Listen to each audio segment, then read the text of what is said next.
Hello, is this Jeremiah? Yes. It's Jamie Gilson calling from the Cornwall Free News. How are you? I'm pretty good, Jamie. How you doing? Good, good. This a good time? Yeah, it's actually probably the best time to get me all day. Good, good, good, good. So, Yeah. Sorry, go ahead. Before we start the interview, just give me a little bit of background of your role in this whole story. Okay, so, basically, I met Shah, February of 2011. Okay. And, he was staying in Toronto. I guess he was doing his thing. He was doing his skin, doing whatever. The hotel he was staying at. Right. And he had this, elaborate dinner party he wanted to attend. And I was a security officer at this high-end hotel in Toronto. Uh-huh. And he knew some of the hotel staff, like the concierge or whoever the hell it was, that if they knew any security personnel that could assist him with this dinner, he didn't want the dinner interrupted, whatever. Right. So the concierge reached out to me for me to meet him, and I met him like the following day. He told me basically what was expected, this, that, and the other. And then, so I agreed to it. It was a good money cash gig. Uh-huh. So we did it for a few hours. They made some good cash on the spot, and that was the end of that.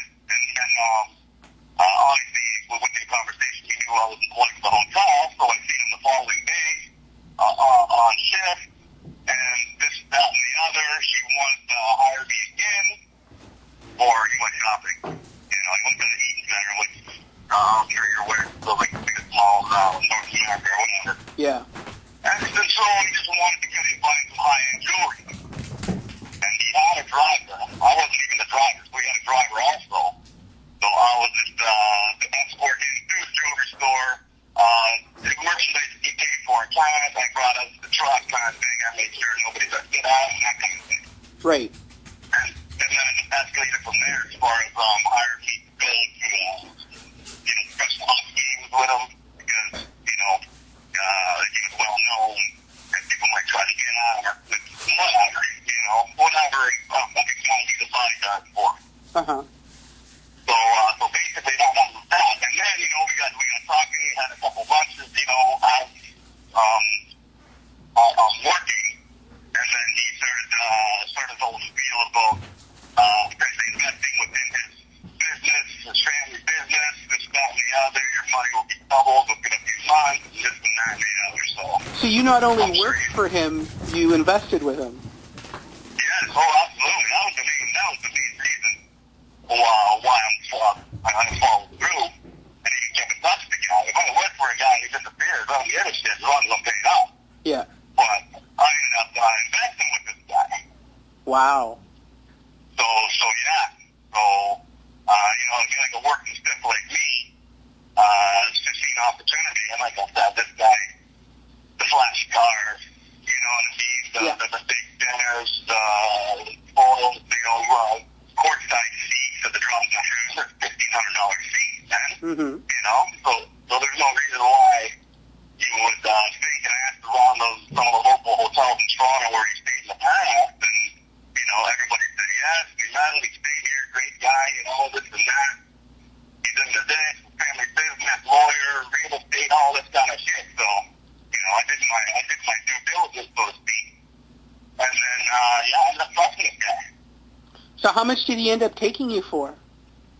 About $35,000. Wow, that's a lot of money. Yeah, tell me about it. Why do you think we're going through this? And you know what I mean? You're not going to be getting very far. Okay. So with that fun, that's just like cash. I'm not talking about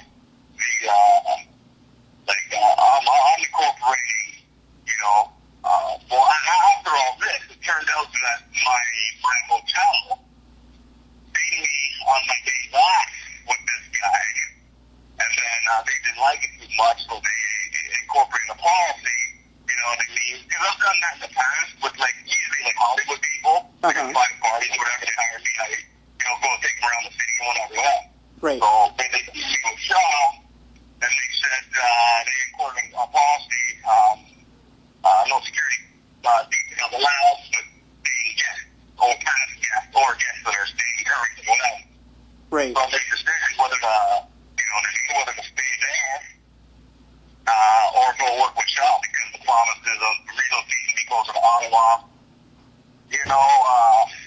vehicles, just bonuses and taking care of my family, stuff like that. So, I don't know, this seems like opportunity, so I agreed to leave my job and go ahead. So was he paying you your salary all this time? Was he paying you money? Oh, yeah. I'm really good.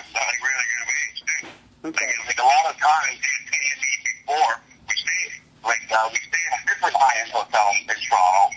And get up at, 8 a.m., meet in the lobby at 8 a.m. He pays me cash before we even start the day. Roughly how much would you get paid in a day from Neil? Probably 400. Okay. Let's say 300. Okay. Well, it's certainly better than minimum wage. Oh, absolutely, And, it just seems like opportunity, right? Yeah. I've been working 3 or 4 jobs since I was, 18 years old. So this, and I've seen it in the past where, somebody in my industry needs someone that actually needs a security detail and, they look after them. Right. So I thought, my family was suffering at the time, too. They're out in the Maritimes and that. So I figured, you know what?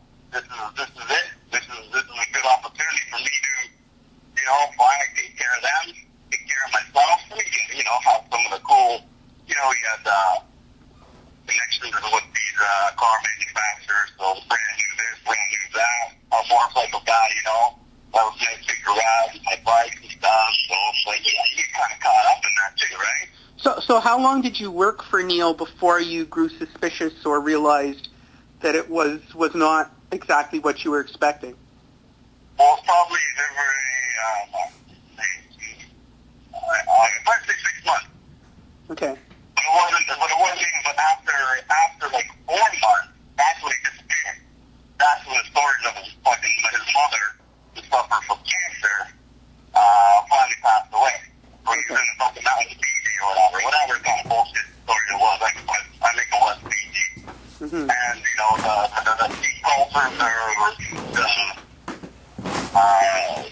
cultures the ceremony, everything like that came from the mouth. Right. And all this kind of heartfelt shit. So, and then what was it? Then he was flying back. But the same way, he paid me while he was gone, too. Okay. And mailed me a check. I kept on, right? Like, listen, I'm working for you. I'm not working. It's overtime here. I need to earn. This is what I'm getting. Right. So he kind of, I guess this kind of, eased my suspicion. He, wired me, where was it, man? A check 6 grand. Okay. So that was okay. Okay. This guy is legit. He's trying to burn me while he sent me, let's say 2 months salary. Let's just say the big margin, right? So yeah, I went on, and it wasn't even, the suspicion was always there, somewhat, but it was, until after that, then emails and phone calls were very, very scarce, once a week. Uh-huh. And then,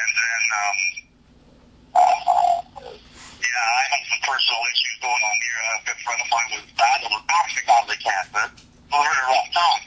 Uh-huh. So, and then, it was just, I finally, reached out to somebody, one of his colleagues that I met in the Canada, that actually had his number, and asked how this guy was doing. Not where was he, but how he was doing, because he just lost his fucking hearing at this point. Right. Right? So, this guy must be fucking rescue. And at that point you weren't suspicious of anything. Well, there was always nobody suspicious, but I don't trust people, unless it's really, really convincing. So, there's always in the back of your head, like, what if this fucking guy, just disappears? Yeah. Because of the way they're doing, it's been 2 months since I should have got, like, a $60,000 return from the $10K I gave him originally. So that, but then, so I reached out to this guy, and it was August. Well, it was August? Yeah, I guess it was So how long were you working for him before you gave him the 10K? Maybe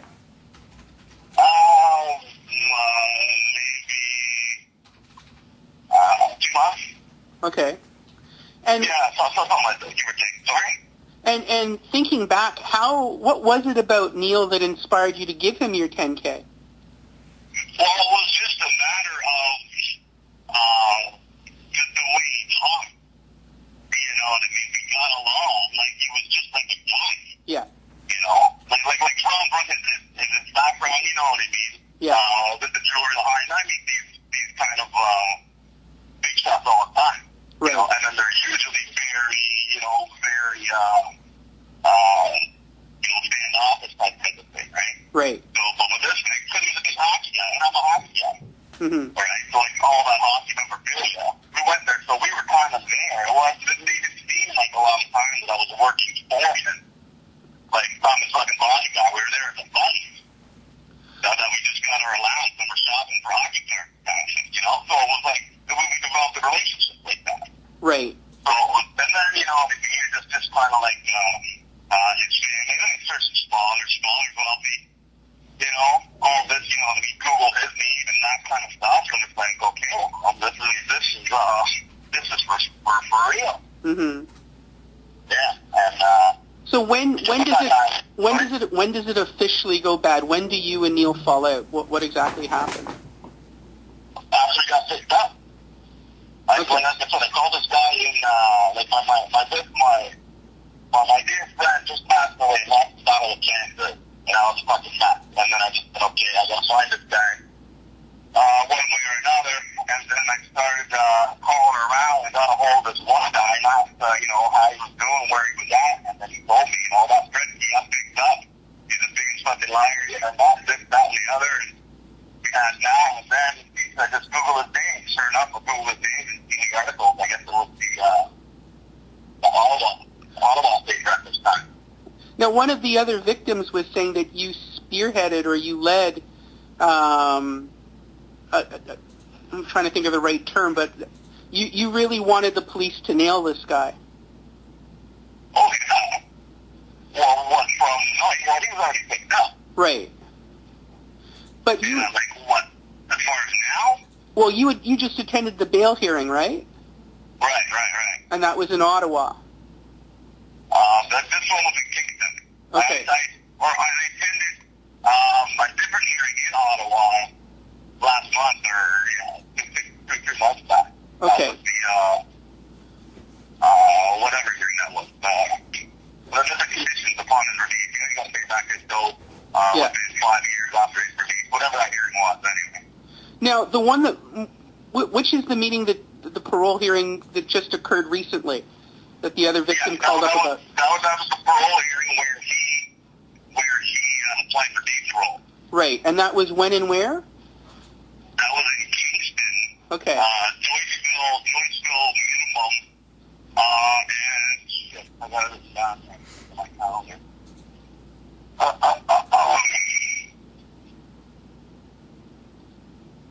don't have it written down. But it was, it was last week. Mm-hmm. Or last Monday, I believe. Yeah, I don't have the exact dates on me. So what was so upsetting to you about that parole board hearing? Upsetting? Well, it wasn't really upsetting, to be honest with you. It was nothing. I'm still fired up about this guy that knows the money he stole from me, right? So, Yeah. you know, it's just like when you're a little kid, if the kid across the road steals your bike, you're pissed off until you get the bike back, or you get some type of, you know, reimbursement. For sure. So that's what, and it's a trust thing, right? Like, I actually trusted this guy. You know, it wasn't like, just like a business relationship where, you know, promises were broken and, okay, I'm dead. You know, this was, you know, the guy fucking lied about his mother. That's very, very serious to me, you know? Like, Yeah. my family, you lie that your mother has cancer and is suffering, and then eventually dies. Mm-hmm. I mean, she wants her to hide the fact that you stole some money. That is despicable. So that can't go, like, unnoticed and unpunished by whatever means. Whether it's little minimum security, looking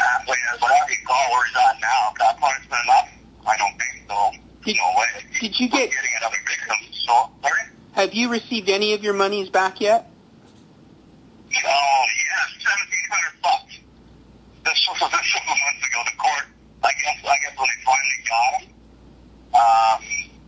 wasn't a big, and then he went through his stuff and whatever. I guess his asset, his cash was big, you know. It was a couple $100,000, I guess. Uh-huh. And then through all the victims, I guess it was prorated, right? So, right. Yeah, with me, because me, you know, $40,000, that's peanuts. Uh-huh. Compared to these other people. And that's what got me more and more, because I was going through, like, this whole year, you know, $40,000 here, you know, I'm maxed out here, my line of credit, like, I need to do roofs in my house. If this never happened, you know what I mean, I would be in better shape. But then when I finally met this one guy in Ottawa, he's more of a working stiff than I am. Yeah. And he, you know, is in way deeper. And then again, this last parole hearing, the poor lady, I believe the lady that contacted you, Jesus, my heart almost, you know, blessed for this lady.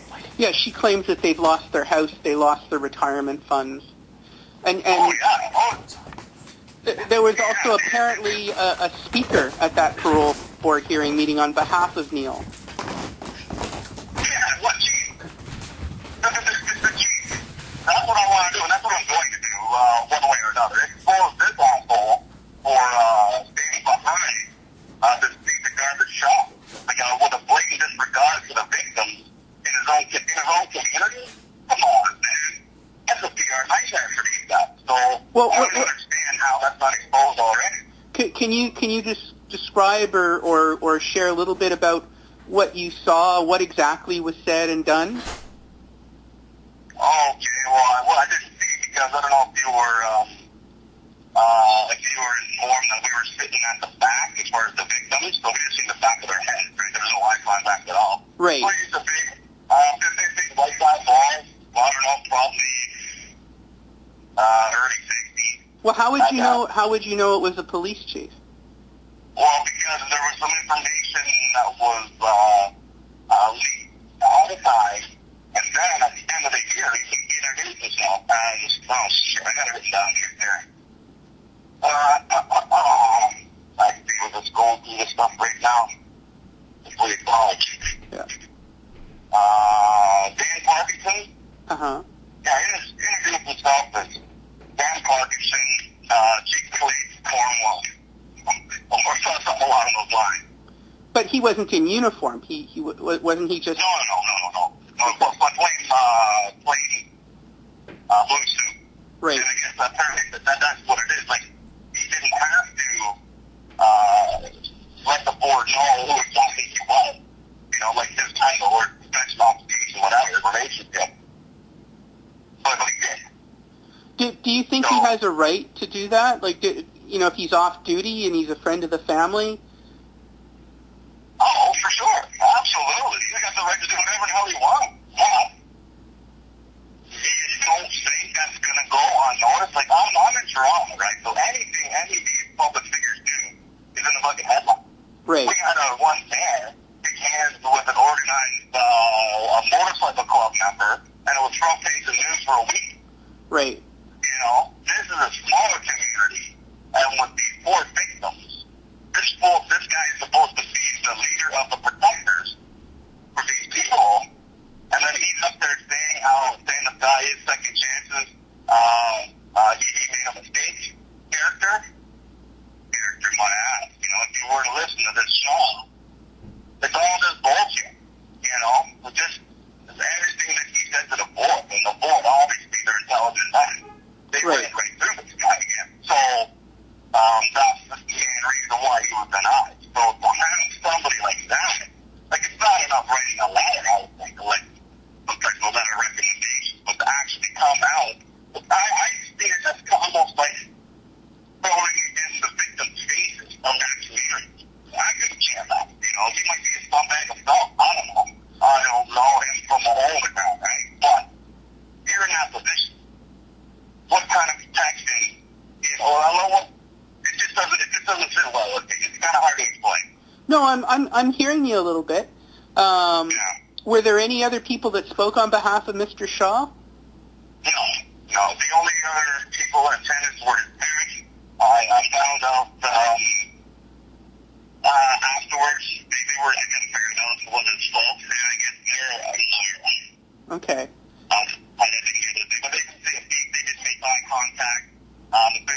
When I voiced my statement about them, you know, not any emotion, not a single, you know, tear, smirk, sigh, nothing.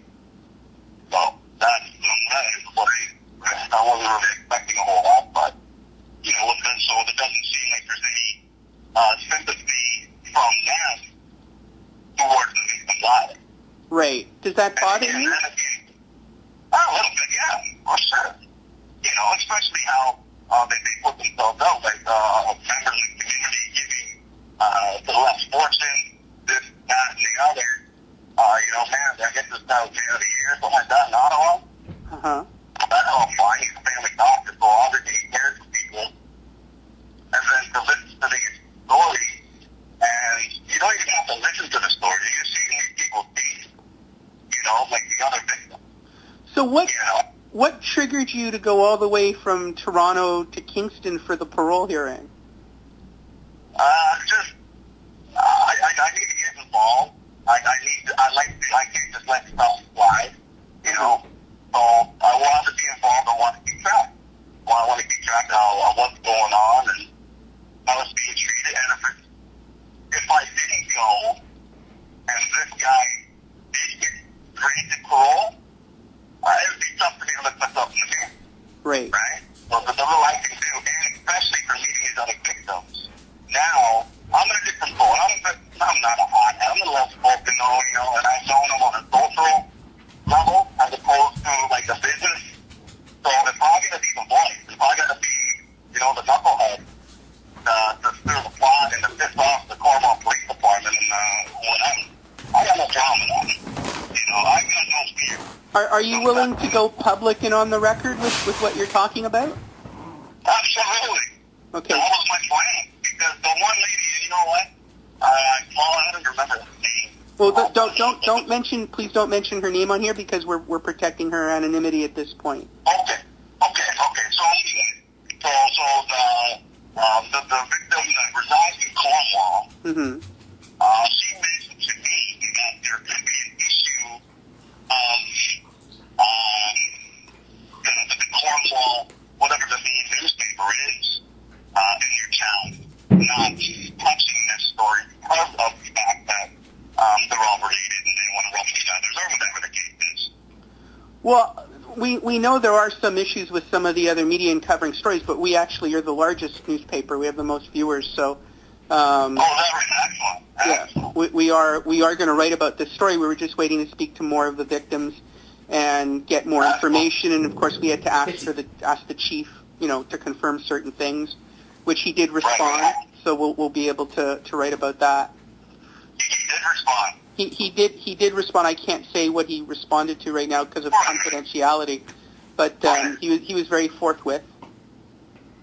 No, that's good enough. He thinks that's right. I would like to hear. I would like to sit down with him and hear how he thinks this is right. You know, Have you tried?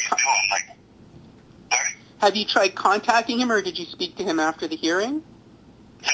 They separated us. They didn't want us anywhere near that side of the thing. And I was going to take my step. I have the original article. Like I said, I believe it was the Ottawa. Then he got picked up, but he got in Ottawa. I think there was a couple articles from Ottawa and those reporters, and let them know kind of where we're at if they're interested in this kind of story. Which, you know, it basically the chief because, you know, what this guy did is public record now, and it is what it is. We're going to try to make things right, but it's just, you know, I just found it very, very, you know, the word I'm looking for, that this chief is there. And like, you know that he's on their behalf of this fraud, the child foster. We haven't confirmed this yet, but as a victim, how would you feel if the mayor of Cornwall had sent a letter on behalf of Neil Shah's parole. Oh yeah, that'd be an absolute joke too. That'd be an absolute joke. Like, how could these people be careful witnesses for this guy who's done this stuff? Not once, not twice, like, however many times, you know? Yeah, it's not investing them. It's just investing. It's just exposing their character. You know, pretty much. And like, whether it is, you know, re-election, whether it's exposing something else that these guys are into, I don't know. I just don't think it's right. And people should know them. Mm-hmm. You know, because, you know, sometimes there's common fault. You know, like, I consider myself a common fault too. It's just like, no, that's not right. This guy's a fucking bad guy. Right. Chief of police is the head good guy. Why are you backing up the bad guy? I don't care if you're, you know, in today's country club as Shah the doctor, Shah the surgeon. Well, I don't know how his level is, but, you know, if that's the case, if you really feel that strong about it, write a letter. I'm not walking in there throwing the face of your community, your people in the community. Right. That's just not right. But again, that's an emotional feeling that you as a victim have. He does have the right to do that, though, right? You're not suggesting that he's broken the law or anything like that. Oh, yeah, no. It's just, you know, if you're going to do that, expect a backlash from your public. Uh-huh. And explain why, you know, and then, sit down with the victim that you protect in your community and explain why. Right. You know, second chance, and then let them explain they don't have a second chance because, you know, they can't send their kids through school now. They have to sell their vehicle. They don't have money. They're going to take the bus to their 2 jobs now. After doing everything right for so many years, level just one job. So, in your opinion, Neil's sentence and everything that's happened, will that remedy anything for any of the victims at the end of the day? No, I don't think so.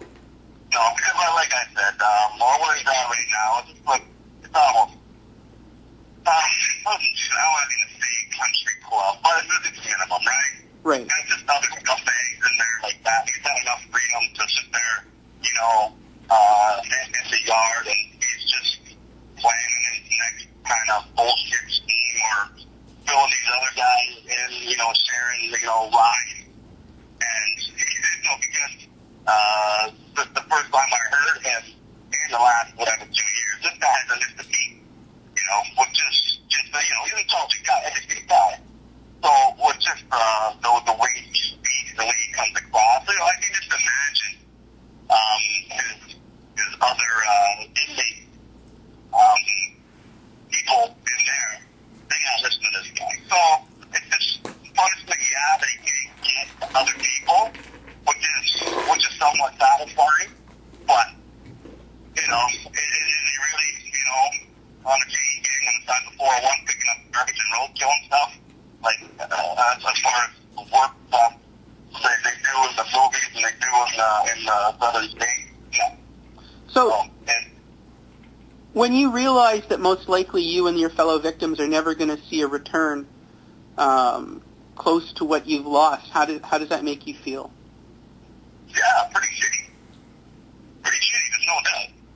You know, but there's always, you know, I always see, you try to think positive, that maybe one day, but let's say, he does come across,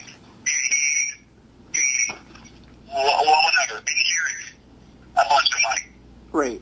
Something in his heart finds out that, you know, he did do wrong, he wants to make things right, and then he eventually does. Now, that's, you know, what's that? You mentioned before about his parents being wealthy. We don't know how much money or whatever that they have, and legally they aren't bound to compensate the victims. But in your opinion, do you think the family should have helped the victims? Oh, absolutely. For sure. Isn't that what you do? You help your kids.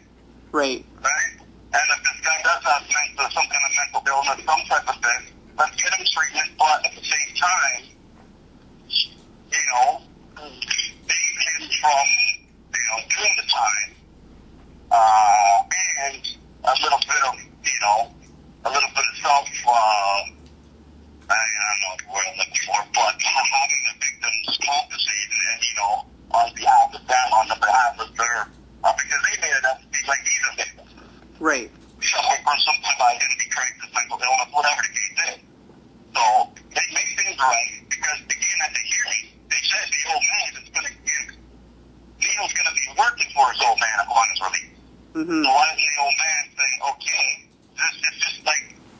know, my family. If I broke the window of my father's hardware store, I worked there for 2 months to pay it off.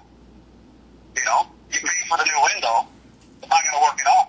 But why doesn't he pay, you know, the damage he caused and give a little satisfaction to his victims and let Shaw pay it off for the next 20 years? Well, that could be Right. whole family, right? Yeah. If the trust is there, they're saying, you know, the family finally got his trust back and they care about him and stuff like that. Okay, so things right. And, I don't know, maybe I'm talking on my half too, but the way I got brought up, your parents are there to help. If they can in any way, they will. Have you spoken with Neil since this all went down? Has he ever apologized to you?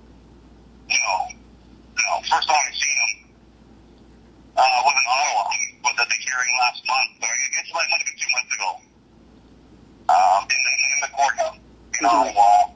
And it was the restitution. I guess it was the restitution hearing. Okay. Yeah, that was the first time I laid eyes on him. And there was no communication at all. Mm-hmm. Yeah, so, I don't know, I actually tried to reach out and, you know, get, up until that hearing, I didn't even know where he was. I know he was in Kingston, but then when Kingston closed down, I lost track of where he was. I was trying to, and I'm not too familiar with all this stuff, right, you know, as far as visitations and stuff like that. I was going to request a visitation to go and sit down with this guy and just, like, you know, sit down, just give me hands, and like, what the hell was that? Like, you know, but, I don't know, my emotions probably the better of me at that point, so that never happened. And then I found out that it's not quite that easy to go see it. They have to request to see you, I guess. Right. I think that's the thing. So, I think there's no way that, you know, he knows I'm pissed, and, you know, some of the stuff that we shared, you know, like personally, you know, he knows I'm pissed. And he knows that, you know, we're not friends anymore. So he's not going to want to see me. All right. Well, I think we've covered everything. Okay, good. So, and again, you don't mind me sharing your name publicly and quoting anything in this chat? Yeah, no, not at all. Like, what exactly are you putting together anyway? Is it just... I'm going to do a straight news story. It'll probably come out Friday afternoon or this weekend. I'm waiting to hear from one more victim, but you know, we'll get the basics out.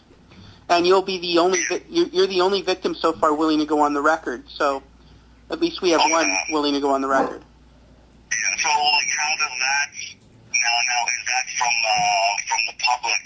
If they see that nobody's on the record, is that they start to think that this is fabricated also? Oh no, I don't think that'll be the case at all. The public well, they'll see what we write, which is the truth, which is there was the parole board hearing.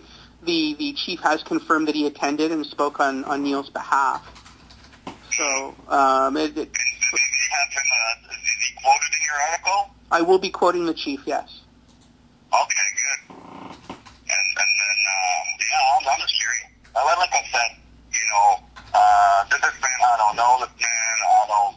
And he's not in my community. It's not me directly, but I just got a soft spot for the other victims, you know, because she was the Cornwall resident. She was really disturbed about that. Well, her family was devastated, and as she alleged, because Neil's dad was their family doctor. Exactly. So, you know, and like a tight community, and there's another person he's from. That's what she was saying, how awkward it was, and will continue to